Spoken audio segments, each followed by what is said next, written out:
bisa kembali normal. Dengan perkembangan ini, apakah BI memiliki optimisme baru yang mengubah sejumlah asumsi makroekonomi BI sebelumnya? Ya. Jawabannya nggih, ya, leres, betul, ya, itu memang dari satu sisi kita mendengar dari IMF global economic growth-nya resesi, tahun ini ya dalam 2,9% ya minus, meskipun tahun depan naik menjadi 5,8%, seperti itu kan, memang seperti itu ya. Tapi dalam membuat proyeksi selalu didasarkan pada asumsi pola penyebaran COVID dan penanganannya itu seperti apa. Yang dulu kita sebut V-shape-nya. Bottom-nya itu berapa? Ya, bottom-nya itu seperti apa? Apakah dulu awal-awal ingat nggak? Kami memberikan 1 bulan, tapi ternyata lebih lama ya. Seperti itu kan, lebih lama. Perkiraan kami seperti yang disampaikan oleh Bapak Presiden ya, itu kurang lebih the bottom-nya yang paling berat ya, itu kurang lebih 2,5 bulan. Jadi sekitar ya mungkin April, Mei dan setengah Juni itu yang bottom ya. Baru kemudian pertengahan Juni itu naik. Ya, naik itu mulai kembali membaik, dan seperti yang disampaikan oleh Presiden, Juli itu juga semakin akan lebih baik. Dan setelah melihat itu dan juga melihat juga berbagai perkembangan PSBB dari berbagai wilayah dan segala macam, kami juga perhitungkan semuanya mengkonfirmasi perkiraan kami sebelumnya bahwa pertumbuhan tahun ini bisa mencapai setidaknya 2,3%. 2,3%, ya, yang tadi yang faktor yang dulu kenapa kok masih sama 2,3 sekarang sama dulu. Kalau dulu kan pertumbuhan ekonomi globalnya tidak seburuk sekarang. Sekarang asumsinya kan lebih buruk, tapi di sisi lain ada perkembangan yang lebih positif mengenai pola penanganan COVID di Indonesia ini. Ini makanya dengan berbagai perkembangan kami ukur dampaknya terhadap investasi, produksi, kemudian dari pariwisata, berbagai hal itu insya Allah tahun ini masih kita bisa mencapai pertumbuhan 2,3%. Memang yang terburuk nanti di kuartal 2, agak membaik di kuartal 3 ya, kemudian akan pertumbuhannya sekitar di atas 3% di triwulan 4. Itu polanya adalah seperti itu. Oke, lanjut. Ismi Nikkei ASEAN Review, apakah memungkinkan bagi Bank Indonesia untuk mendukung sektor usaha dengan membeli corporate bond seperti halnya The Fed di AS? Jadi Ismi, kita harus melihat bank sentral di masing-masing negara itu mandatnya beda-beda. Saya ulang lagi, bank sentral di masing-masing negara itu mandatnya beda-beda.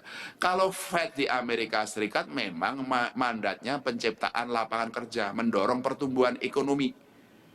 Ya, oleh karena itu maka Fed bisa kewenangan langsung bisa ke sektorial, antara lain membeli corporate bond. Itu seperti itu, dan di sejumlah negara juga begitu. Di Jepang begitu, dan juga di Thailand juga begitu. Nah, di Indonesia, disinilah makanya kami bisa menambah kuantitatif easing. Semua bank sentral di dunia melakukan kuantitatif easing. Kami itu melakukan kuantitatif easing. Ya, 503,8 itu sama, ya. Cuma memang bedanya kalau di Amerika kuantitatif easingnya bisa langsung ke sektorial, antara lain membeli corporate bond seperti tadi. Kalau di Indonesia sesuai Undang-Undang Bank Indonesia, yang kami bisa repokan, yang bisa direpokan ke Bank Indonesia itu memang banyak yang berkaitan dengan global government bond, ya, obligasi pemerintah. Memang itu tidak bisa dijadikan sebagai repo-nya ke Bank Indonesia. Jadi kalau sektor usaha punya government bond, ya, datang ke BI melalui bank. Itu bisa kami tambah likuiditas. Kalau corporate bond bagaimana? Ini ya bagian dari restrukturisasi kredit yang dilakukan oleh OJK. Jadi restrukturisasi kredit oleh OJK bisa, yang sekarang sedang dikerjakan adalah untuk UMKM nih. ya untuk UMKM ya yang tadi saya jelaskan. Nah, bagaimana untuk kredit kepada korporat? Kredit kepada korporat, pembiayaan bank kepada korporat itu bisa dalam bentuk kredit, bisa dalam bentuk pembelian obligasi dari korporat, itu bisa dalam bentuk itu. Lah itu masuk dalam program restrukturisasi kredit di sana. Ya itu, nah itu nanti yang kemudian bisa menggunakan SBN-nya dari bank direpokan ke BI, dana yang untuk repo itu bisa untuk mendanai tadi restrukturisasi kreditnya dari bank ke dunia usaha. Begitu ya, itu seperti itu. Simpulannya, jangan dikatakan Bank Indonesia tidak kuantitatif easing loh. Kuantitatif easing kita tuh udah 503,8. Masalahnya memang di Indonesia mandat kami adalah stabilitas harga dan nilai tukar rupiah. Oleh karena itu, ya, yang kami bisa lakukan kuantitatif easingnya ke pasar uang dan ke perbankan.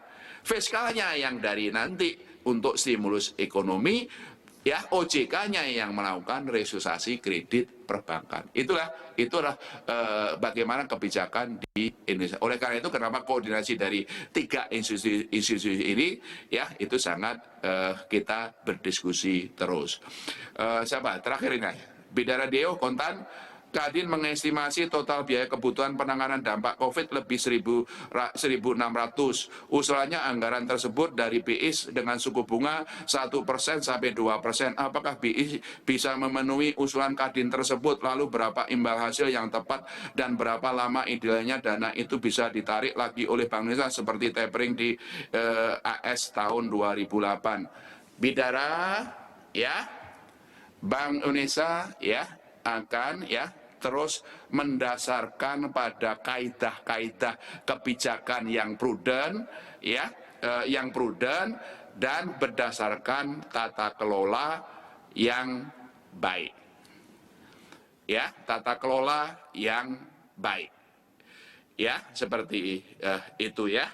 Nah, kaidah-kaidah kebijakan dan tata kelola yang baik itu bentuknya seperti apa? Ya, itu ya. Begini, ya. Pertama mengenai kebutuhan dana, ya. Kita hitung dulu deh. Kita hitung dulu, ya. Kalau yang fiskal kan sudah tadi saya jelaskan, ya.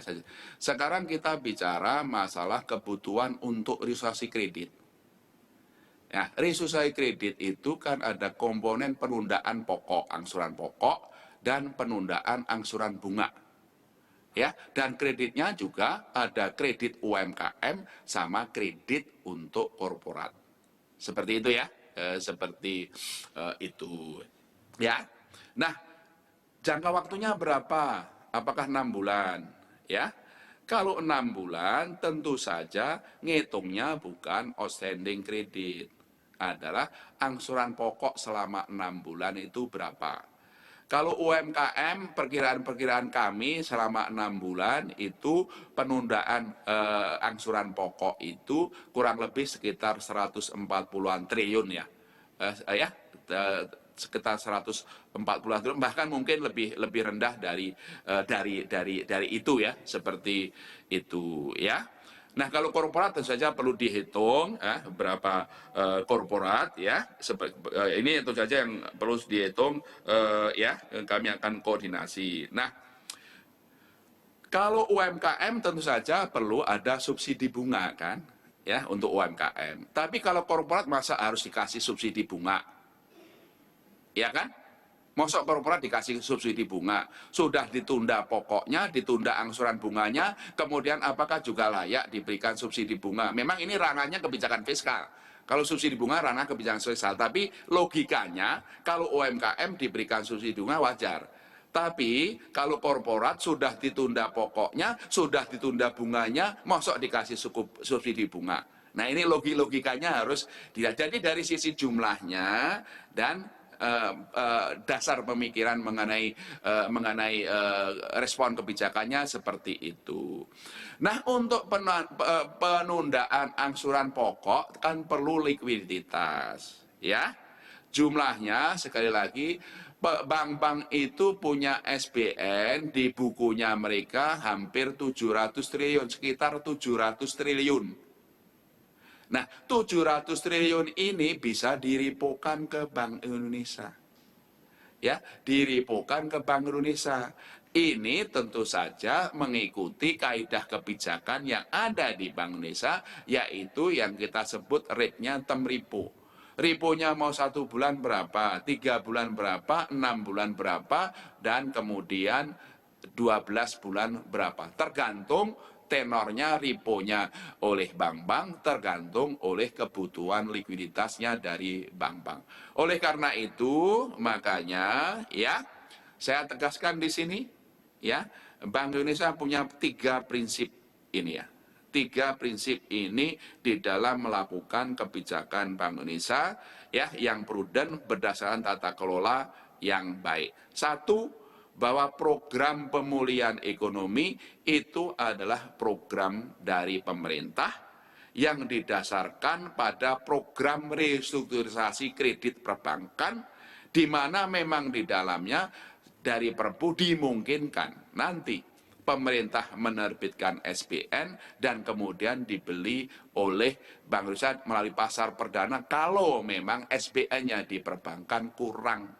Itu prinsip yang satu. Saya ulangi, prinsip yang satu, program pemulihan ekonomi itu adalah program pemulihan yang dilakukan oleh pemerintah berdasarkan restrukturisasi kredit oleh OJK, di mana di dalamnya ada kemungkinan ya pemerintah menerbitkan SBN dan BI membeli dari pasar perdana dalam hal SBN-nya dari perbankan ya tidak cukup lagi setelah direpokan ke Bank Indonesia. Itu prinsip yang satu ya.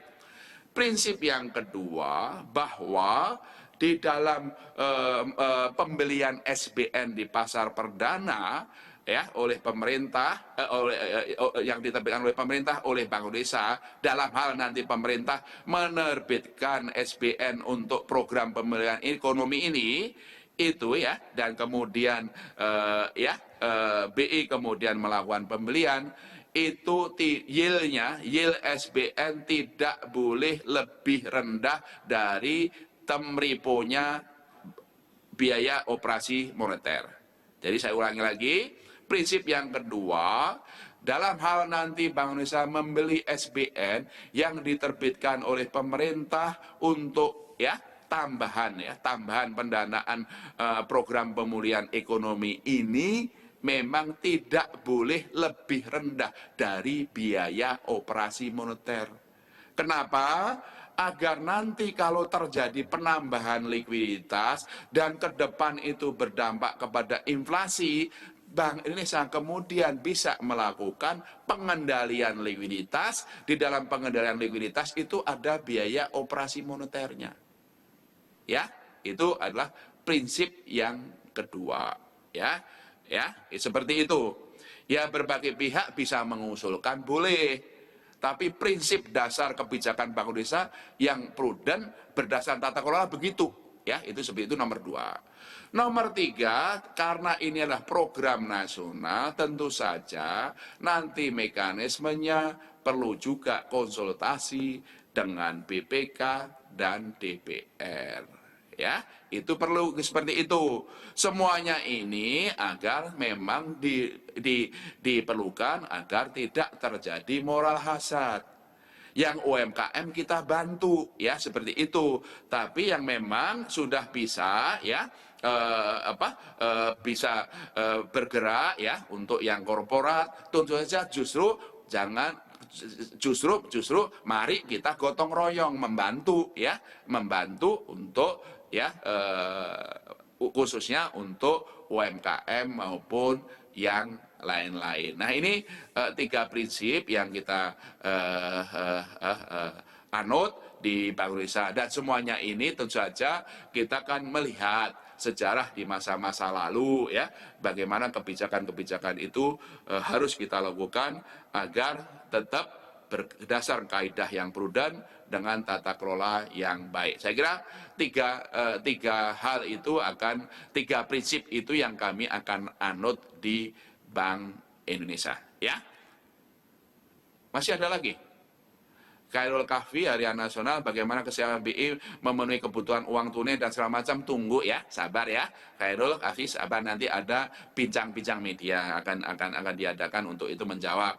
Herman, suara pembaruan, bagaimana BI melihat dampak pelarangan mudik terhadap pergerakan rupiah dan ekonomi, lalu seberapa besar kebutuhan uang kartal, sama ini nanti akan ada bincang-bincang media ya.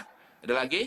Nggak ada? Saya kira kalau nggak ada kita akhiri ya dari kita briefing media ini ya. Terima kasih, selamat berpuasa bagi kawan-kawan yang beragama Muslim. Mari kita tingkatkan ibadah kita di Ramadan ini. Jangan lupa ya, kita terus mendekatkan kepada Allah, berikhtiar secara maksimal, dan kita bangun optimisme. Insya Allah di balik segala musibah Allah akan memberikan ya rahmat yang tentu saja insya Allah akan lebih baik ke depan. Sekian, terima kasih. Di sini Peri Warjio, Gubernur Bank Indonesia ya, melaporkan dari Gedung Tamrin Bank Indonesia. Selamat pagi. Wassalamualaikum warahmatullahi wabarakatuh. Ya, demikian tadi paparan dari Gubernur Bank Indonesia Peri Warjio mengenai beberapa kebijakan yang telah diambil untuk menanggulangi masalah pandemi corona dan mengenai juga perkembangan terkini ekonomi. Demikian spesial report, sampai jumpa.